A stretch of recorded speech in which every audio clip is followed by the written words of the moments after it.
सर्वांना माझा नमस्कार.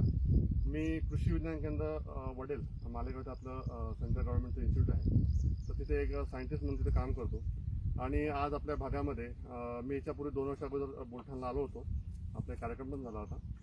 तर आता ही जी विकृती आपल्या इथं आलेली आहे, आता हे लक्षात घ्या. पहिली गोष्ट की ही जी विकृती कपाशीमध्ये येते, ज्यावेळेस कपाशीला एक ताण पडतो म्हणजे पाण्याचा, आणि नंतर अचानक खूप जास्त पाऊस येतो, त्यावेळेस काय होते, त्याच्या ज्या मुळा असतात, ह्या मुळ्या ज्या असतात ना, त्या फुगीर बनतात.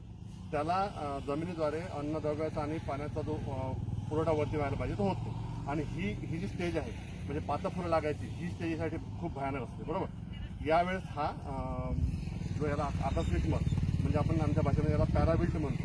हां, म्हणजे हा कुठल्या जीवाणूमुळं किंवा याच्यामुळं काही आलेला नाही आहे. परंतु जिथे जास्त पाणी साचलं असेल, आता मी येताना बरेचसे प्लॉट बघितले, काही म्हणजे सुरुवातीच्या प्लॉटमध्ये काहीच नव्हतं, आणि आता येताना जे बघितले याच्यामध्ये काही इथे 2-4 ठिकाणी असे झाडं आहेत, म्हणजे खूप जास्त प्रमाण नाही. आता इथे जास्त आहे, इथं कारण की इथं हा पाणी जास्त साचलेलं आहे म्हणून इथे हा प्रमाण इथं पण जास्त आहे समजा. बरोबर. आता तुम्ही फक्त एक लक्षात घ्या, इथं फक्त आपल्याला एक उपाययोजना करायची आहे, ज्या 2 वेळेस करायच्या आहे. पहिली बाब म्हणजे हा जो आकस्मिक मार आहे याचा आपल्याला काय करायचं आहे, तर समजा आता इथं प्रमाण जास्त आहे, बरोबर. ज्यांच्या शरीरात कमी असेल त्यांनी काय करायचं, 10 लिटर पाण्यामध्ये 150 ग्रॅम युरिया आणि 150 ग्रॅम पोटॅश. लक्षात घ्या, 10 लिटर पाण्यामध्ये 150 ग्रॅम युरिया, 150 ग्रॅम पोटॅश घ्यायचं आहे. आणि ज्यांचं मोठ्या प्रमाणात असेल त्यांनी मग 100 लिटर पाणी जर केलं, त्यांनी मग 1.5 किलो युरिया आणि 1.5 किलो पोटॅश घ्यायचं आहे. आणि त्याची ड्रेंचिंग करायची आहे आपल्याला त्या झाडाच्या बुंध्यापाशी. जवळपास 100 ते 150 मिली कमीत कमी पाणी त्या बुंध्यापाशी गेलं पाहिजे. ही पहिली बाब. आणि दुसरी बाब अशी आहे, इथून मग पहिली ड्रेंचिंग झाल्यानंतर एक 8 दिवसानंतर आपल्याला करायची आहे DAP 2% म्हणजे जवळपास 2 किलो DAP 100 लिटर पाण्यामध्ये, किंवा 200 ग्रॅम DAP 10 लिटर पाण्यामध्ये आपल्याला घ्यायचं आहे. त्याची परत एक 8 दिवसानंतर ड्रेंचिंग करायची.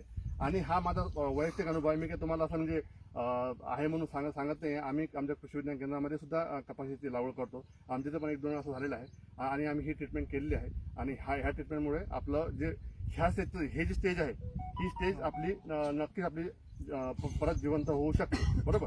त्याच्यामुळे तुम्ही आता जास्त वेळ न दवडता, आता मला माहिती आहे कमीत कमी एका एकरामध्ये जवळपास 25 ते 30 झाडं असतील, किंवा जास्त असेल 50 पर्यंत असेल पूर्ण एकरामध्ये.